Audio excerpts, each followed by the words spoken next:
I want you to do something a little radical right now, like wherever you are listening to this. Yeah, just take a second. Exactly. I want you to literally unclench your jaw.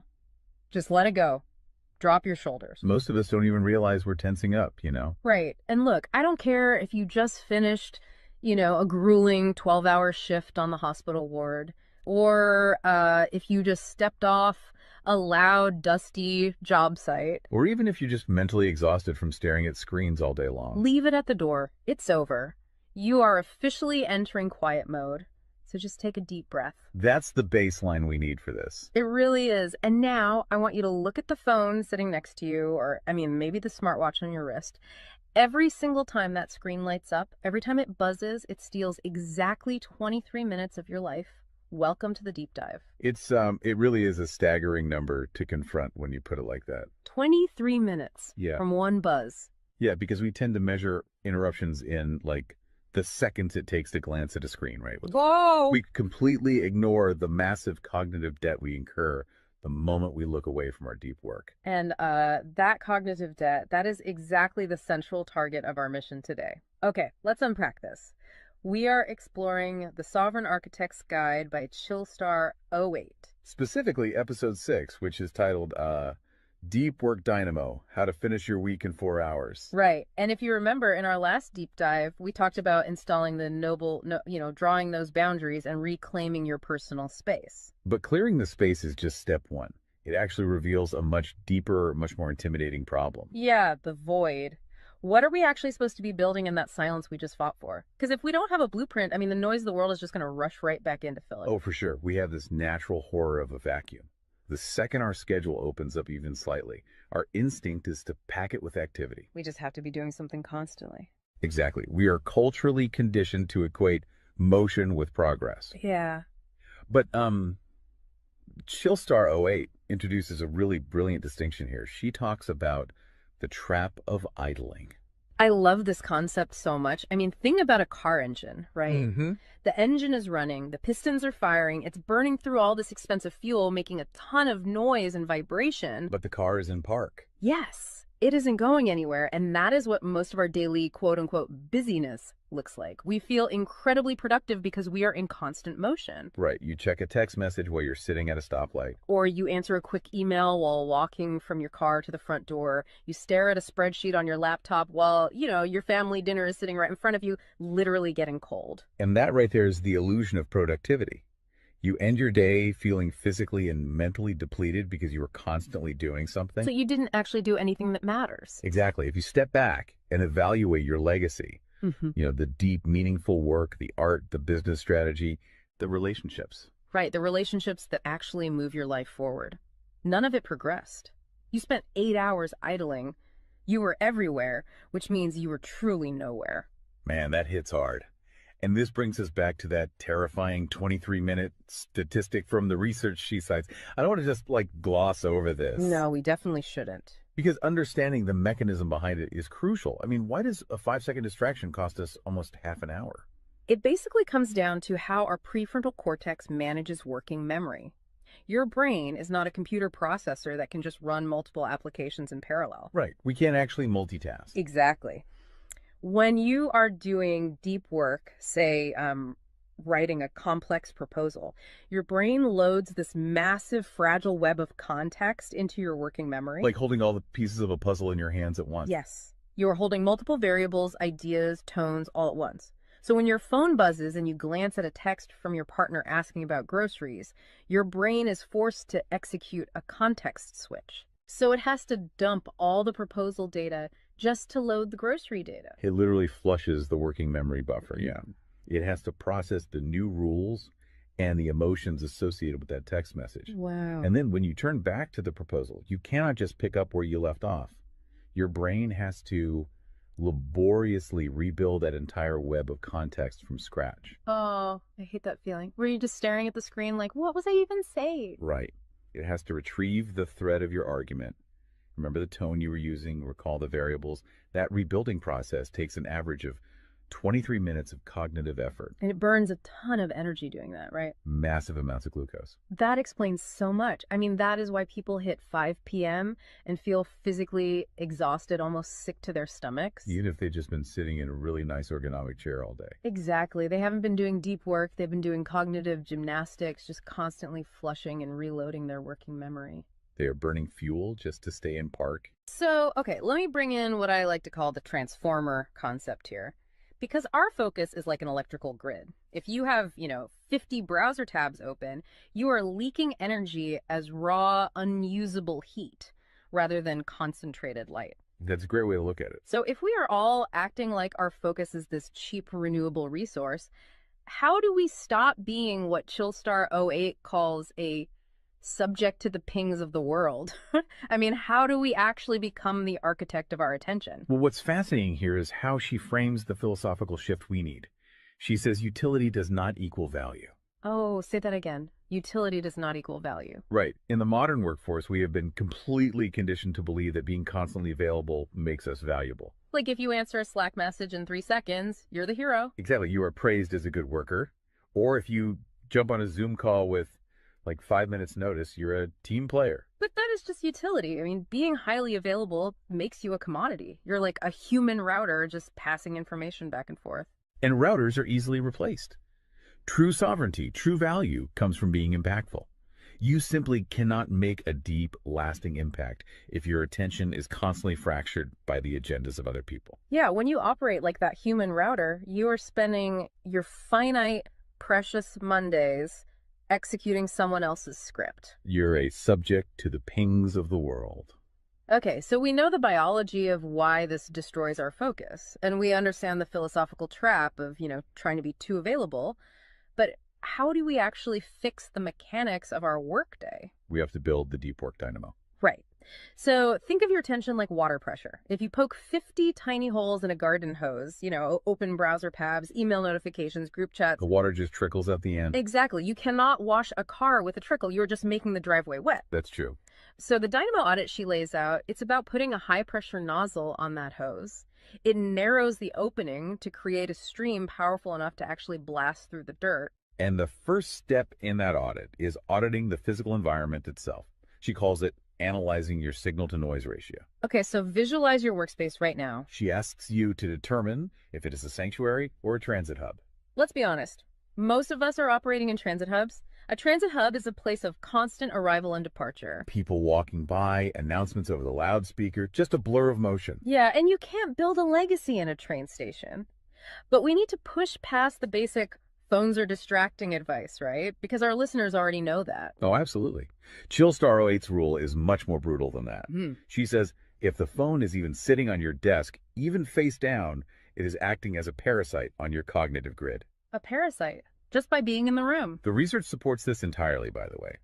The mere presence of a smartphone in your visual field, even if it is completely powered off, measurably reduces your cognitive capacity. Because your brain is having to actively expend energy to ignore it, right? Exactly. It is running a background process that just keeps saying, don't check the phone, don't check the phone. That is energy being actively stolen from your primary task. So sovereignty literally begins the moment you physically remove the device from the room, put it in a drawer down the hall. Close the door. Make the physical environment quiet. But okay, let's say you've done that. That doesn't stop your own brain from creating internal noise, right? Like trying to juggle 5 projects at once. How do we fix the internal wiring? That brings us to the second pillar of the audit, which is the batch wiring rule. This directly addresses the danger of switching fatigue, which we touched on with that 23-minute penalty. Right, the cognitive glucose burn. Yeah. When we attempt to multitask, like writing a creative brief, then pausing to check inventory levels, then answering 3 customer service emails. And then trying to go back to the brief. Right. We are grinding our mental gears to dust. We are switching between entirely different cognitive states. Because creative writing uses a completely different part of the brain than calculating inventory, obviously. They require entirely different operating frequencies.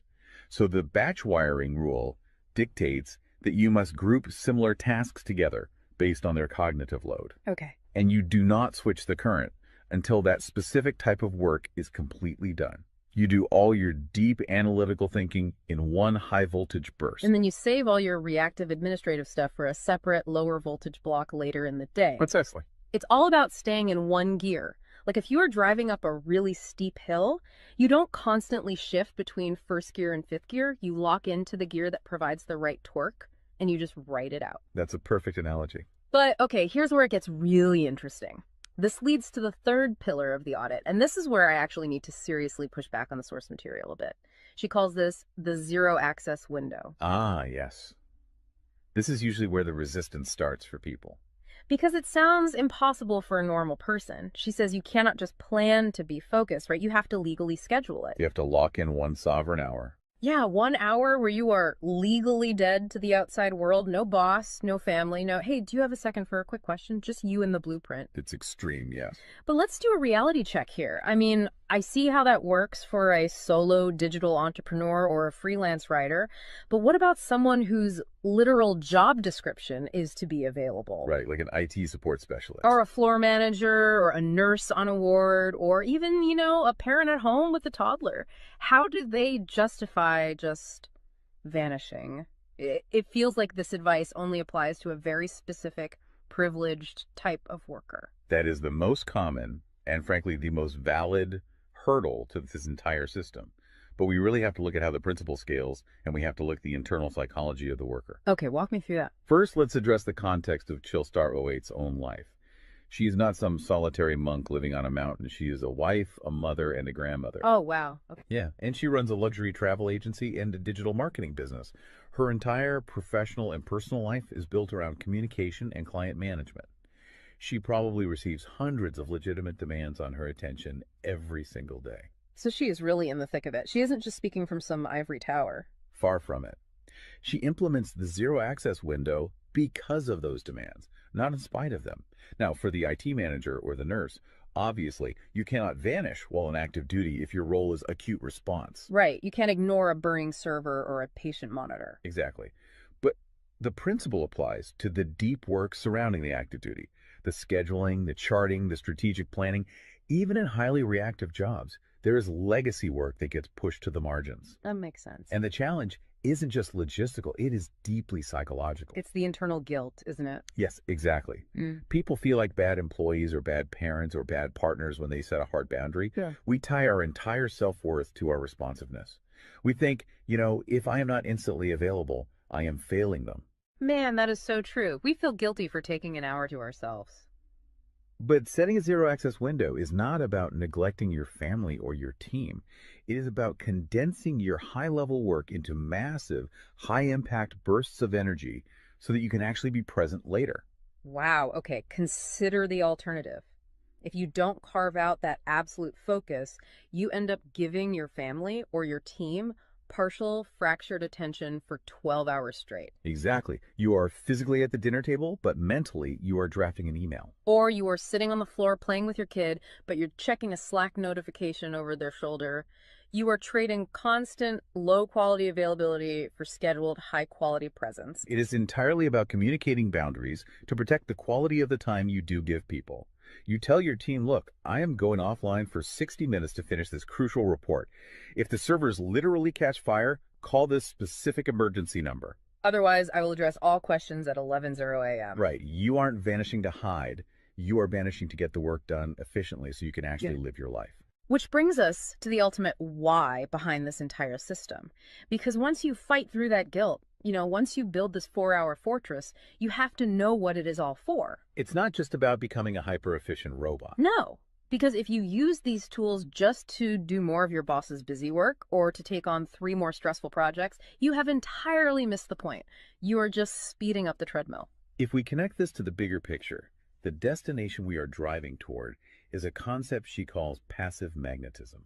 Okay, break down passive magnetism for us, because it sounds a bit abstract. Think of it as the gravity your work generates when it is undeniably good. Most people operate with active desperation. They're loudly networking, constantly posting, aggressively chasing clients or promotions. Just relying on sheer volume to get noticed. Right.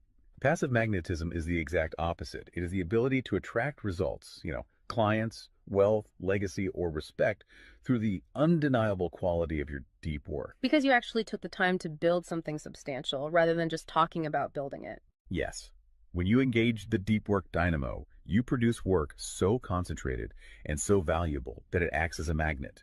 You don't have to chase the market comes to you. And the ultimate prize of achieving that passive magnetism isn't just more work. The prize is time. Time is the ultimate currency. The dream of the sovereign architect is to finish an entire week's worth of business output in just 4 hours. You do this high voltage work often while the rest of the world is literally still hitting the snooze button. You free up the remaining hours so you can go be a traveler, so you can be a creative. So you can be a fully engaged grandparent like Chillstar 08. Exactly. She frames it beautifully in the source text. She says, we wire for silent so we can live in volume. Oh, I love that. We embrace the discipline of the quiet fortress so that our actual lives can be loud, vibrant, and fully experienced. We are finally taking control of the dial. But, making that shift from a frantic, reactive employee to a calm, sovereign creator requires a massive shift in identity. You have to tune your mind before you sit down to do the work. It is really difficult to just sit down at a desk and instantly command your brain to perform deep work, right? Especially if you've spent the last hour navigating traffic and listening to the news. You need a transition ritual to cross that threshold. And Chillstar 08 provides something for this transition called the Chillstar's Creed. It is designed to be a grounding frequency. It really centers you. Yeah, so I want you, the listener, to use this. I want you to imagine a slow, steady heartbeat in the background. Just a deep, resonant 528 hertz frequency. Just let the frequency of these words settle into your mind before you initiate your deep work. Ready? Take it in. I am grounded in peace. I am reaching for my stars. My light is my own. I am a star and I will shine bright. I will reach for the sky. I release what was. I embrace what is becoming. Using a creed like that is just such a powerful behavioral trigger. It really shifts your state. When you speak those words, even just internally, you are consciously reminding yourself that your light, your focus, your energy is your own. It does not belong to your inbox. This does not belong to the algorithm. Right. You are releasing the frantic energy of the morning and embracing the sovereign focus of the architect. So we always want to translate this high-level theory into ground-level reality for you. We don't want you to just listen to this and go right back to idling. Definitely not. Here's your 1% install. This is your micro-win to take action on this deep dive immediately. Tomorrow morning, before the world starts demanding your attention, before you check a single news site or open your email, I want you to set a timer for exactly 60 minutes. Put your phone in another room entirely. Yes, physical distance. Do not open any extra browser tabs. Pick one legacy task, just one, and flip the switch on your very first sovereign hour. And be prepared for it to feel incredibly uncomfortable at first. Your brain will crave the dopamine hit of a notification. Oh, you will feel an almost physical itch to check your messages. But if you can sit in that silence, if you can endure that initial friction, you will watch the dynamo start to spin. You will enter that flow state, and the old blueprints of hustling and grinding will be completely burned away. And look, if you want the actual templates to automate this piece, the specific tools and step-by-step guides to build the system out completely and protect your location-independent freedom, you can join the Sovereign Fortress on the Chillstar 08 school community. All the blueprints are there waiting for you. They really are. As we wrap up this deep dive, I want to leave you with one final thought to explore on your own. We have spent this entire session talking about the mechanics of work. We've talked about condensing your week's output into just 4 hours of pure, undistracted focus. But if you actually achieve that, you're going to be faced with a beautiful, kind of terrifying question. What's that? Who are you going to become in the remaining 164 hours of your week? What if your true legacy has absolutely nothing to do with what you produce while you are busy, but entirely to do with who you are when you are finally completely silent? Wow. Unclench that jaw. Drop those shoulders. Step into the quiet. Go be great and flip the switch. We'll see you on the next deep dive.